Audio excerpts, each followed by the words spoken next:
Syllabus পড়ায় আমরাও সেই সিলেবাস পড়াই, তারা যে বই পড়ায় আমরাও সেই বই পড়াই, তারা যে প্রশ্নে পরীক্ষা দেয় আমরাও সেই পরীক্ষায় আমাদের ছাত্ররা পরীক্ষা দেয়। তাহলে আমাদের মধ্যে বৈষম্য কেন থাকবে?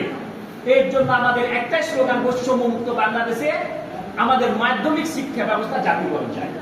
কারণ মাধ্যমিক শিক্ষা ব্যবস্থা জাতীয়করণ হলে কি হবে? সকলের জীবন মান উন্নয়ন হবে, এখানে কোনো বৈষম্য থাকবে না। ছাত্ররা দেখো শহরে প্রায় বেশি অনেক স্কুলগুলোতে প্রচুর পরিমাণে টাকা দিয়ে বেতন দিয়ে তারা লেখাপড়া করায়, কিন্তু বেশ সরকারি স্কুলে মাত্র 25 টাকা বেতন দিয়ে তারা লেখাপড়া করতে পারে। তারা বেসরকারিতে 1400, 1500, 1500, 2000 তারও বেশি বেশি তারা লেখাপড়া করে। তো এইগুলো হলে পারে সকলের একটা লাভ হবে, সকলে এখানে বৈষম্য থেকে মুক্ত পাবে। আর এই বৈষম্য মুক্ত বাংলাদেশে আমরা যেন কোনো বৈষম্য না থাকে সেটা থেকে আমরা মুক্তর জন্য আমরা এই